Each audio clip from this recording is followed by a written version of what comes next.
Hello dear friends, मैं यशवंत स्वागत करता हूं आप लोगों का अपने यूट्यूब चैनल नॉलेज बुक में।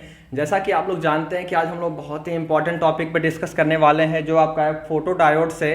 आज हम लोग फोटो डायोड को काफ़ी इजी कॉन्सेप्ट के साथ समझने वाले हैं कि फोटो डायोड क्या होता है और एक काम कैसे करता है। दोस्तों, जो फोटो डायोड होता है ये भी एक प्रकार का पीएन जंक्शन डायोड ही होता है, लेकिन इसको क्या किया जाता है, एक स्पेशल पर्पस के लिए यूज़ किया जाता है। ठीक है, इसलिए इसको बोला जाता है फोटो डायोड। और फोटो डायोड इसका नाम क्यों पड़ा है, क्योंकि इस पे फोटोन के फॉर्म में लाइट एनर्जी आती हैं और ये वर्क करना शुरू करता है, इसलिए इसको बोला जाता है फोटो डायोड। तो चलिए हम लोग बिना टाइम वेस्ट करते हुए सीखने की कोशिश करते हैं कि फोटो डायोड क्या होता है और इसका हम लोग यूज़ कहाँ पे करते हैं। उससे पहले मैं आप लोगों से एक रिक्वेस्ट करना चाहूँगा कि जो भी हमारे चैनल पे नए हैं वो हमारे चैनल को सब्सक्राइब कर दें, लाइक कर दें और अपने दोस्तों के साथ शेयर जरूर करें। दोस्तों, आज हम लोग जो फोटो डायोड के बारे में सीखने वाले हैं वो ये सीखने वाले हैं कि फोटो डायोड कैसे वर्क करता है या फिर वो लाइट एनर्जी को कैसे इलेक्ट्रिकल एनर्जी में कन्वर्ट कर देता है। दूसरा हम लोग पढ़ने वाले हैं कि इसको रिवर्स है ना, इसको रिवर्स बायसिंग में क्यों कनेक्ट करते हैं, इसकी रिवर्स बायसिंग क्यों करते हैं। तीसरा हम लोग पढ़ने वाले हैं कि डार्क करंट क्या होता है। फिर उसके बाद हम लोग समझने की कोशिश करेंगे कि ये काउंटर में क्यों यूज होता है और इसका मेन पर्पज क्या होता है फोटो डायोड का। तो चलिए शुरू करते हैं। दोस्तों, आप लोग जानते हो कि ये जो पीएन जंक्शन डायोड होता है, तो यहां पे एक पी टाइप और एक एन टाइप और ये आपकी होती है डिप्लीशन लेयर। ये जो डिप्लीशन लेयर होती है और इसमें आप लोग जानते हो मेजॉरिटी में क्या होते हैं, पी टाइप में होल होते हैं और एन टाइप में क्या होते हैं, मेजॉरिटी में इलेक्ट्रॉन्स होते हैं, है ना। चलिए, और ये क्या होती है, आपकी डिप्लीशन लेयर होती है ना। अब इसको हम लोग क्या करेंगे, एक रिवर्स बायसिंग के थ्रू इसको कनेक्ट कर देंगे और यहाँ पे हम लोग लगा देते हैं एक एमीटर। एमीटर क्यों लगाते हैं दोस्तों, क्योंकि यहाँ पे हम लोग जो भी हमारी माइक्रो एम्पियर में करंट फ्लो कर रही है उसको हम लोग देख पाते हैं कि कितना करंट फ्लो कर रही है। तो उसको काउंट करने के लिए हम लोग यहाँ पे क्या लगा दिए, एक एमीटर लगा दिए जो माइक्रो एम्पियर की जो करंट फ्लो होती है उसको वो मेजर कर सकता है। और आप लोग जानते हो ये रिवर्स बायसिंग है और रिवर्स बायसिंग में क्या होता है, फॉल्स कनेक्शन होता है। फॉल्स कनेक्शन कैसे होता है कि पी टाइप को जब हम लोग निगेटिव के साथ और एन टाइप को जब हम लोग पॉजिटिव के साथ कनेक्ट कर देते हैं तो उसको बोला जाता है फॉल्स कनेक्शन और वही होता है रिवर्स बायसिंग। ठीक है, रिवर्स बायसिंग बोला जाए, फिर फॉल्स कनेक्शन बोला जाए, फॉल्स कनेक्शन।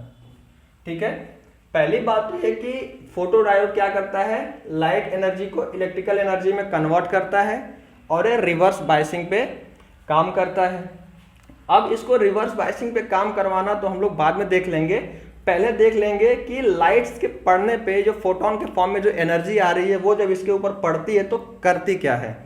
दोस्तों, आप लोग जानते हो कि पहले जब ये डायोड है और इसमें माइनॉरिटी में जो इलेक्ट्रॉन्स हैं और यहाँ पे माइनॉरिटी में क्या है, होल्स हैं, ये चीजें आप लोग काफी डिटेल में पढ़ चुके हो। और ये डिप्लीशन लेयर क्यों बनी है, डिप्लीशन लेयर इसलिए बनी क्योंकि यहाँ से इलेक्ट्रॉन और यहाँ पे होल, जो इलेक्ट्रॉन है वो होल्स के साथ जा करके डिफ्यूज हो गया है। जैसे ही डिफ्यूज हो गया है तो वहाँ पे चार्ज का शॉर्टेज हो गया है और जैसे ही चार्ज का शॉर्टेज हुआ है तो वहाँ पे एक इलेक्ट्रिक फील्ड का निर्माण हुआ है। वहाँ पे एक जैसी इलेक्ट्रिक फील्ड का ठीक है बनी है, तो आप लोग जानते हो कि यहाँ पे एक न्यूट्रल एटम तो है। न्यूट्रल एटम मतलब सिलिकॉन जो है, सिलिकॉन न्यूट्रल एटम बन गए हैं। मतलब जो सिलिकॉन पहले बायकोस में एक होल हुआ करता था, एक इलेक्ट्रॉन हुआ करता था। इस कंडीशन में कि होल्स हैं और यहाँ पे इलेक्ट्रॉन्स हैं, तो जैसे ही इसका इलेक्ट्रॉन्स आ करके इसके होल के साथ न्यूट्रलाइज किया अपने आप को, तो ये सिलिकॉन क्या बन गया, एक न्यूट्रल एटम बन गया। और जैसे ही न्यूट्रल एटम बना तो ये स्टेबल हो गया और अपने अंदर एक इलेक्ट्रिक फील्ड का निर्माण कर दिया। क्यों कर दिया, क्योंकि यहाँ पे चार्ज का शॉर्टेज हो गया है।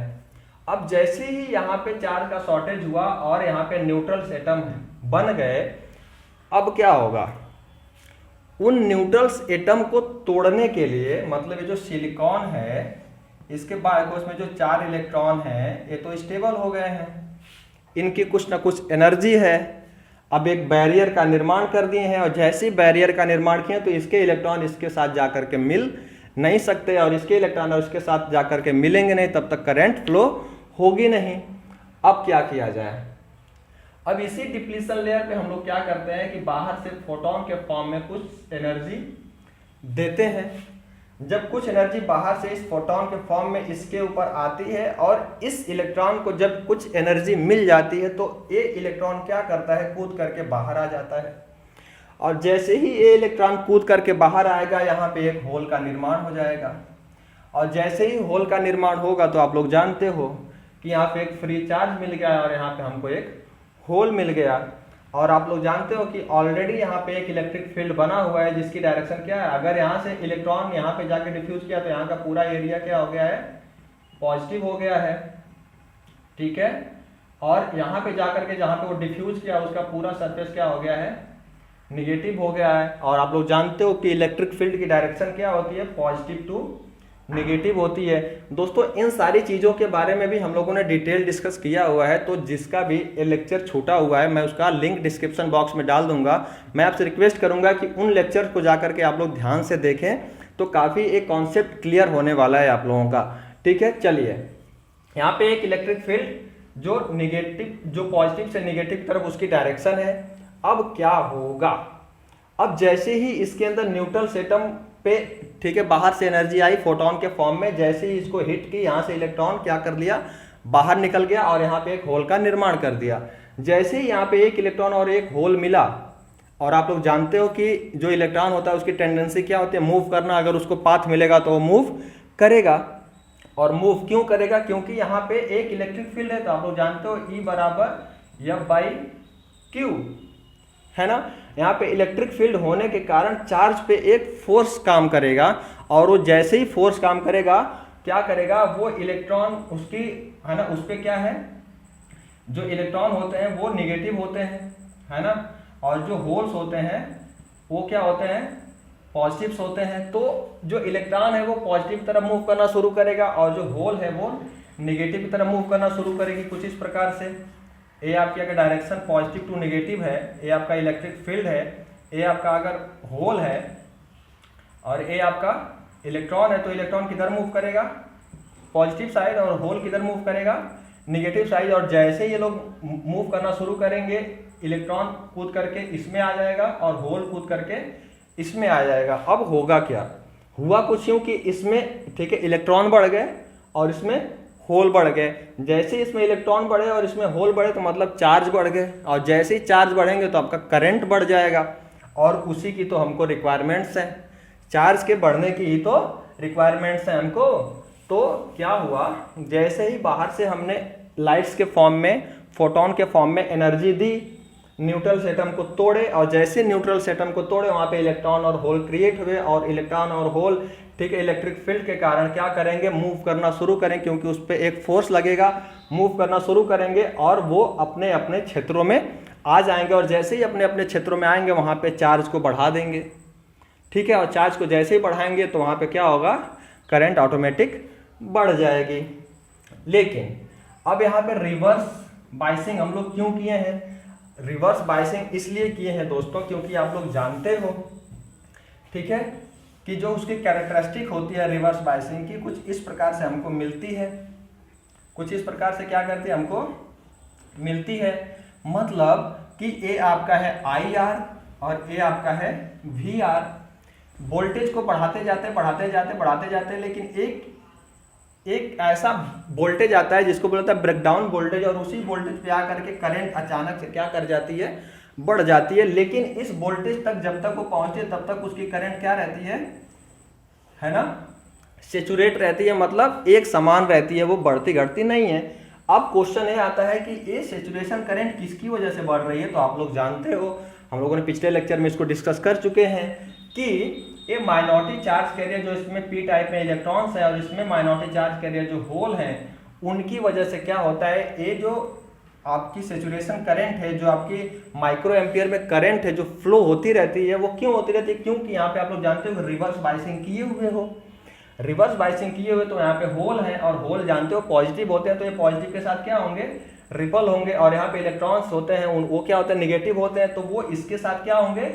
रिपल होंगे। और जैसे ही ये इसके साथ रिपल होगा, ये इधर से रिपल होगा, तो आपस में क्या करेंगे? वो लोग मिलना शुरू कर देंगे और करंट को प्रोड्यूस करना भी शुरू कर देंगे, लेकिन वो काफी कम मात्रा में, माइक्रो एम्पियर में वो लोग करंट को प्रोड्यूस करते हैं। सपोज कीजिए कि अगर यहाँ पे 20 माइक्रो एम्पियर की करंट फ्लो हो रही है, किसकी वजह से?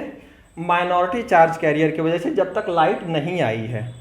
नॉर्मल कंडीशन में जो नॉर्मल करंट फ्लो हो रहा है इस डायोड के अंदर से, जब तक इस पर लाइट नहीं आई है, वो है 20 माइक्रो एम्पियर की। अब जैसे ही लाइट आएगी और न्यूट्रल्स एटम को तोड़ना शुरू करेगी, तो चार्ज बढ़ेंगे। तो चार्ज के बढ़ने से क्या होगा? अब इसकी मैं आप लोगों से क्वेश्चन पूछता हूं कि इसका जो करंट रेशियो होगा वो 15 माइक्रो एम्पियर होगा या फिर 25 माइक्रो एम्पियर होगा? तो आप लोग सीधा सीधा आंसर दे पाएंगे कि ये 25 माइक्रो एम्पियर फ्लो करने लगेगा जैसे ही इस पे लाइट्स आएंगी। तो अब ये क्यों करने लगा? क्योंकि इसके अंदर न्यूट्रल्स एटम टूटना शुरू हो गए और चार्ज बढ़ना शुरू हो गए। और चार्ज जैसे बढ़ेंगे, आप लोग जानते हैं फार्मूला, I बराबर NE, है ना, NEAVD, है ना। जैसे ही नंबर्स ऑफ इलेक्ट्रॉन बढ़े, चार्ज बढ़े, आपका करंट बढ़ना शुरू हो जाएगा। यहां तक बात समझ में आ रही है? अब ये हुआ क्या? हुआ क्यों ऐसा? ठीक है। और हम लोग रिवर्स बाइसिंग करते क्यों है? देखो, जो फोटो डायोड का हम लोग इस्तेमाल करते हैं वो हम लोग स्पेशल पर्पज यानी काउंटर के लिए करते हैं, है ना। काउंटर में हम लोग फोटो डायोड का इस्तेमाल करते हैं। क्यों करते हैं? क्योंकि देखो, जो हमारी पैसे गिनने की जो मशीन है उसमें आप लोग देखोगे कि ऊपर से एक लाइट आती है और नीचे सरफेस पे पड़ती है, और नीचे सरफेस पे पड़ती है तो नीचे क्या होता है? फोटो डायोड लगे होते हैं। और उस डायोड पे क्या होता है? एक लाइट पड़ती है, और जैसे ही लाइट पड़ेगी उस डायोड के ऊपर, जैसे ही डायोड के ऊपर लाइट पड़ेगी तो उसके न्यूट्रल एटम क्या करेंगे? टूटना शुरू रहेंगे। और उसकी करंट जो बहती रहेगी वो कितनी बहती रहेगी? 25 माइक्रो एम्पियर की बहती रहेगी। और जब उसमें हम लोग नोट लगाते हैं गिनने के लिए, जैसे पैसे लगाते हैं, तो उस लाइट के रास्ते में क्या करती है? हमारी नोट आ जाती है।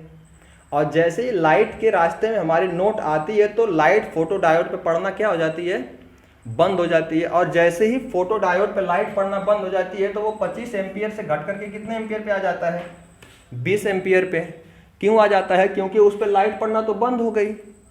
तो अब जो माइनॉरिटी चार्ज कैरियर की वजह से उसमें करंट फ्लो हो रही है, वही तो हमको डिटेक्ट हो पाएगी ना, वही उसी को हम लोग देख पाएंगे ना। तो उस मशीन के अंदर जितनी बार उस लाइट के रास्ते में नोट्स आती जाएंगी उतनी बार उस पर लाइट्स पड़ना बंद होती जाएंगी। और जितनी बार लाइट्स बंद होंगी वो 25 एम्पियर से 20 एम्पियर, 25 एम्पियर से 20 एम्पियर, 25 एम्पियर से 20 एम्पियर पे आता जाता रहेगा। आई बात समझ में? उसी प्रकार से जब हम लोग बड़े बड़े मॉल्स में जाते हैं तो आप लोग देखते हो कि जैसे हम लोग गेट पे एंटर करते हैं तो दो ऐसे खंबे टाइप खड़े होते हैं, तो एक की लाइट दूसरे पे जा करके ऐसे हिट करती रहती है, और जैसे ही दूसरे पे जा करके हिट करती रहती है कुछ इस प्रकार से, इसकी लाइट, और यहाँ पे फोटो डायोड लगा और इसकी लाइट इस पे जाके हिट करती रहती है। और जैसे ही हम इसके अंदर से जाते हैं, जैसे हम लोग इसके अंदर से जाते हैं, जब इस पे पड़ते हैं तो लाइट्स आना इस पे बंद हो जाती है। तो मान लो कि जब ये आ रही है तो 25 माइक्रो एम्पियर की करंट फ्लो हो रही है। जैसे ही हम इसके बीच में आ गए तो ये लाइट्स आना बंद हो गई, तो 20 एम्पियर पे, 20 माइक्रो एम्पियर पे आ गया। फिर से हम हट गए, फिर से 25 माइक्रो एम्पियर पे चला जाएगा क्योंकि इस पे लाइट्स आ रही है। फिर से हम चले गए तो फिर से 20। तो मतलब क्या होगा कि जितनी बार लाइट्स के बीच में हम लोग आएंगे उतनी बार 25 एम्पियर से वो 20 एम्पियर पे जाएगा। तो उसी को हम लोग बाद में चल के काउंट कर लेते हैं कि ये 25 एम्पियर से 20 एम्पियर तक कितनी बार गया है, मतलब इसकी लाइट्स कितनी बार रुकी हैं। तो उसी को जब हम लोग गिन लेते हैं तो हमको पता चल जाता है कि हमारे मॉल के अंदर, हमारे स्टोर के अंदर कितने लोगों का फुटफॉल हुआ है। उसको देख करके हम लोग गिन पाते हैं कि हमारे स्टोर में आज कितने लोग आए और कितने लोग गए। आ रही है बात समझ में? तो जो फोटो डायोड होता है, फोटो डायोड, उसका यूज कहाँ पे करते हैं हम लोग? काउंटर में करते हैं।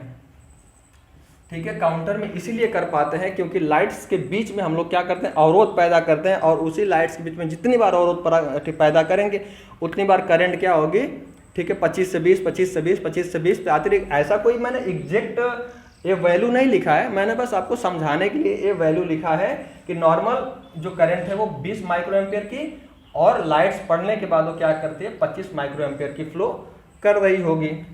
इसके बीच में वेरिएशन आता रहता है। और एक बात कर लेते हैं डार्क करंट की, कि डार्क करंट क्या होता है दोस्तों। ये जो आपकी सेचुरेशन करंट बह रही है, सेचुरेशन करंट इसको बोलते हैं, या फिर इसको रिवर्स करंट भी बोलते हैं। क्या बोलते हैं इसको, रिवर्स करंट भी बोलते हैं। और यह करंट इतनी कम होती है, इतनी माइक्रो एम्पियर में होती है कि ये दिखती नहीं है, ना ही इसका कोई अस्तित्व रहता है, इसलिए इसको बोला जाता है डार्क करंट। लेकिन यही डार्क करंट हमारे जब फोटो डायोड में हम लोग यूज़ करते हैं तो वो हमारे लिए बेनिफिशियल इसलिए हो जाती है क्योंकि अगर हम लोग यहाँ पे फॉरवर्ड बायस यूज़ कर लें, तो आप लोग जानते हो कि फॉरवर्ड बायस में कुछ इस प्रकार से था, कुछ इस प्रकार से करंट फ्लो कर रही थी। यानी एक जो हमारा कटिंग वोल्टेज आता था, कटिंग वोल्टेज के बाद जो करंट थी वो लीनियरली क्या करती थी, बढ़ना शुरू हो जाती थी। तो उस पर हमको सेचुरेशन करंट कहीं मिल ही नहीं रही है। तो सेचुरेशन करंट किस में मिल रही है हम लोगों को, रिवर्स बायसिंग में ही मिल रही है। तो हम लोग जान पा रहे हैं कि कब करंट बढ़ रही है और कब करंट कम हो रही है। तो आई होप दोस्तों आप लोगों को फोटो डायोड का पूरा कॉन्सेप्ट समझ में आया होगा कि ये काम कैसे करता है और एक किस बायसिंग के थ्रू जुड़ा होता है और इसका यूज कहाँ पे किया जाता है। अगर आप लोगों को ये क्लास पसंद आ रही हो, अगर आप लोगों को कॉन्सेप्ट समझ में आ रहे हो, तो हमारे चैनल को सब्सक्राइब करना बिल्कुल ना भूलें और अपने दोस्तों के साथ शेयर जरूर करें। आप लोगों का इस वीडियो में बने रहने के लिए बहुत बहुत धन्यवाद।